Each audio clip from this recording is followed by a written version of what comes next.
ಸಿದ್ದುನ target ಮಾಡಿದ್ದಕ್ಕೆ BJP JDS. Siddu CM ಆಗಿದ್ರೆ ಬೇಯಲ್ವಾ ಕಮಲದಳ ಬೇಳೆ. ಎಚ್ಡಿಕೆ ರಾಜಕೀಯ ಭವಿಷ್ಯಕ್ಕೆ ಭಾರಿ ಕುತ್ತು. ಸಿಎಂ ಸಿದ್ದರಾಮಯ್ಯನವರನ್ನ ಬಿಜೆಪಿ ಮತ್ತು ಜೆಡಿಎಸ್ ಟಾರ್ಗೆಟ್ ಮಾಡಿರೋದೇಕೆ?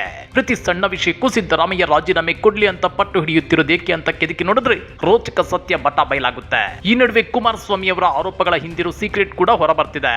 ಹಾಗಾದ್ರೆ ಸಿದ್ದು ಸಿಎಂ ಆಗಿದ್ರೆ ಬೇಯಲ್ವಾ ಕಮಲದಳ ಬೇಳೆ? ಅದನ್ನ ಡೀಟೇಲ್ ಆಗಿ ತೋರಿಸ್ತೀವಿ. ಆದ್ರೆ ಅದಕ್ಕಿಂತ ಮೊದಲು ಹಲೋ ಕನ್ನಡ ಯೂಟ್ಯೂಬ್ ಚಾನಲ್ ಅನ್ನ ಸಬ್ಸ್ಕ್ರೈಬ್ ಮಾಡ್ಕೊಳ್ಳಿ. ಹಾಗೇನೇ ಪಕ್ಕದಲ್ಲಿರೋ ಬೆಲ್ ಬಟನ್ ಅನ್ನು ಪ್ರೆಸ್ ಮಾಡಿ. ದೇಶದ ಇತಿಹಾಸದ ಪುಟಗಳನ್ನು ತೆರೆದು ನೋಡಿದ್ರೆ ಗಂಭೀರ ಆರೋಪಗಳನ್ನು ಹೊತ್ತ ಘಟಾನುಘಟಿ ನಾಯಕರು ರಾಜ್ಯ ಮತ್ತು ಕೇಂದ್ರ ಸರ್ಕಾರದಲ್ಲಿ ಮಂತ್ರಿಗಳಾಗಿದ್ದಾರೆ, ಪ್ರಭಾವಿ ಖಾತೆಗಳನ್ನು ನಿಭಾಯಿಸಿದ್ದಾರೆ. ಹೀಗಿದ್ರು ಸಿದ್ದರಾಮಯ್ಯನವರ ಮೇಲೆ ನೇರವಾಗಿ ಗಂಭೀರ ಆರೋಪ ಕೇಳಿ ಬಂದಿಲ್ಲ. ಆದ್ರೂ ಸಿದ್ದರಾಮಯ್ಯನವರ ರಾಜೀನಾಮೆಗೆ ಕಮಲದಳ ಪಕ್ಷಗಳು ಪಟ್ಟು ಹಿಡಿಯುತ್ತಿವೆ.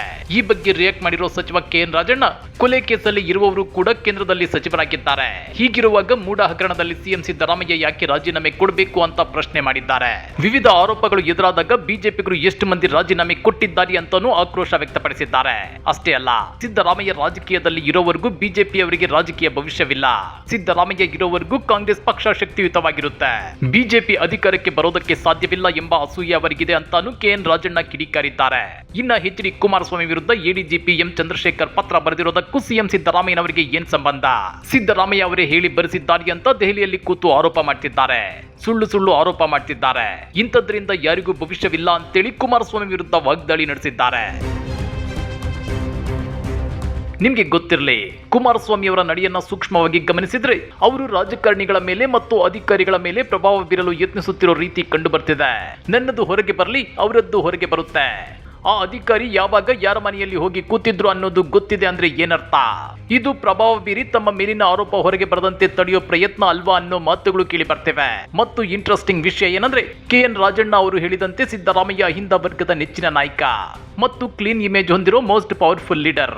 5 ಗ್ಯಾರಂಟಿ ಯೋಜನೆಗಳ ಜಾರಿ ಮತ್ತು ನುಡಿದಂತೆ ನಡೆಯುತ್ತಿರೋ ಸಿದ್ದರಾಮಯ್ಯ 5 ವರ್ಷ ಸಿಎಂ ಆಗಿ ಪೂರೈಸಿದ್ರೆ 2028ರಲ್ಲಿ ಮತ್ತೆ ರಾಜ್ಯದಲ್ಲಿ ಕಾಂಗ್ರೆಸ್ ಅಧಿಕಾರಕ್ಕೆ ಬರೋ ಸಾಧ್ಯತೆ ಇದೆ. ಇದು ಬಿಜೆಪಿ ಮತ್ತು ಜೆಡಿಎಸ್ ಎರಡೂ ಪಕ್ಷಗಳ ಅಧಿಕಾರ ಕೈ ಹಿಡಿಯೋ ಆಸೆಗೆ ತಣ್ಣೀರು ಸುರಿಯೋದು ಗ್ಯಾರಂಟಿ. ಅದರಲ್ಲೂ ಅತಂತ್ರ ಬಂದ್ರೆ ಅಡ್ಡದಾರಿಯಲ್ಲಿ ಸಿಎಂ ಆಗಬೇಕು ಅಂತ ಕನಸು ಕಾಣೋ ಕುಮಾರಸ್ವಾಮಿ ಅವರಿಗಂತೂ ಸಿದ್ದರಾಮಯ್ಯ ರಾಜಕೀಯವಾಗಿ ಶೈನ್ ಆದಷ್ಟು ಸಂಕಷ್ಟ ಹೆಚ್ಚಾಗುತ್ತಲೇ ಇರುತ್ತೆ. ಯಾಕಂದ್ರೆ ಸಿದ್ದರಾಮಯ್ಯ ಕಾಂಗ್ರೆಸ್ನಲ್ಲಿ ಇರೋವಷ್ಟು ದಿನ ಜೆಡಿಎಸ್ಗೆ ಕಾಂಗ್ರೆಸ್ನ ದೋಸ್ತಿ ಸಿಗಲ್ಲ. ಹೀಗಾಗಿನೇ ಸಿದ್ದರಾಮಯ್ಯ ವಿರುದ್ಧ ಒಂದು ಸಣ್ಣ ಆರೋಪ ಸಿಕ್ಕರೂ ಸಿಗದಿದ್ರು ಸಿದ್ದರಾಮಯ್ಯನವರ ವಿರುದ್ಧ ಮುಗಿ ಬೀಳ್ತಿರೋದು. ಇನ್ನ ಕುಮಾರಸ್ವಾಮಿ ಇತ್ತೀಚೆಗೆ 2 ಅಸ್ತ್ರಗಳನ್ನು ಇಟ್ಕೊಂಡು ಜನರನ್ನ ಭಾವನಾತ್ಮಕವಾಗಿ ಸೆಳೆಯಲು ಮುಂದಾಗಿದ್ದಾರೆ. ಒಂದು ದೇವೇಗೌಡರ ಅಸ್ತ್ರ, ಮತ್ತೊಂದು ತಮ್ಮನ್ನ ಕಾಂಗ್ರೆಸ್ನವರು ಜೈಲಿಗೆ ಕಳಿಸಲು ಯತ್ನಿಸುತ್ತಿದ್ದಾರೆ ಅನ್ನೋ ಆರೋಪ. ಹೌದು ವೀಕ್ಷಕರೇ, ಇತ್ತೀಚೆಗೆ ಈ ಬಗ್ಗೆ ರಿಯಾಕ್ಟ್ ಮಾಡಿರೋ ಮಾಜಿ ಸಿಎಂ ಎಚ್.ಡಿ. ಕುಮಾರಸ್ವಾಮಿ ಮಾಜಿ ಪ್ರಧಾನಿ ಎಚ್.ಡಿ. ದೇವೇಗೌಡರ ಕಣ್ಣಲ್ಲಿ ನೀರು ಹಾಕಿಸಿದ್ದಾರೆ. ಆ ವ್ಯಕ್ತಿಯ ನೋವಿನಲ್ಲಿ ಈ ಸರ್ಕಾರ ಯಾವ ರೀತಿ ಭಸ್ಮವಾಗುತ್ತೆ ಎಂಬುದನ್ನ ನೋಡಿ ಅಂತ ಕಿಡಿಕಾರಿದ್ರು. ಆದ್ರೆ ಇಲ್ಲಿ ಗಮನಿಸಬೇಕಾದ ಅಂಶ ಏನಂದ್ರೆ, ದೇವೇಗೌಡರ ಬಗ್ಗೆ ಕಾಂಗ್ರೆಸ್ ಯಾವತ್ತೂ ಕೆಟ್ಟದಾಗಿ ನಡೆದುಕೊಂಡಿಲ್ಲ. ರಾಜಕೀಯವಾಗಿ ಟೀಕೆ ಮಾಡಿದೆಯೇ ವಿನಃ ವೈಯಕ್ತಿಕವಾಗಿ ದಾಳಿ ನಡೆಸಿಲ್ಲ.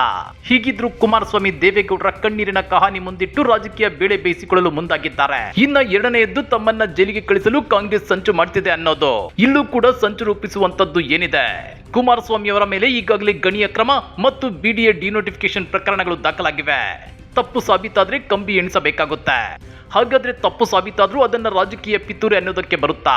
ಅದೇನೇ ಇದ್ರೂ ಕಮಲದಳ ಪಕ್ಷಗಳಿಗೆ ರಾಜಕೀಯ ಭವಿಷ್ಯ ಬೇಕು ಅಂದ್ರೆ ಸಿದ್ದರಾಮಯ್ಯನವರನ್ನ ಸಿಎಂ ಕುರ್ಚಿಯಿಂದ ಕೆಳಗಿಳಿಸಲೇಬೇಕು ಅಂತ ಭಾವಿಸಿದಂತಿದೆ. ಹೀಗಾಗಿ ಸಿದ್ದರಾಮಯ್ಯನವರನ್ನ ಈ 2 ಪಕ್ಷಗಳು ಟಾರ್ಗೆಟ್ ಮಾಡ್ತಾ ಇವೆ. ಈ ಬಗ್ಗೆ ನೀವೇನಂತೀರಾ? ಕಮೆಂಟ್ ಮಾಡಿ, ವಿಡಿಯೋ ಲೈಕ್ ಮಾಡಿ, ಶೇರ್ ಮಾಡಿ. ಇಂಥ ಮತ್ತಷ್ಟು ರೋಚಕ ರಾಜಕೀಯ ಸುದ್ದಿಗಳನ್ನ ಮಿಸ್ ಮಾಡದೆ ನೋಡಬೇಕು ಅಂದ್ರೆ ಹಲೋ ಕನ್ನಡ ಯೂಟ್ಯೂಬ್ ಚಾನಲ್ ಅನ್ನ ಸಬ್ಸ್ಕ್ರೈಬ್ ಮಾಡ್ಕೊಳ್ಳಿ.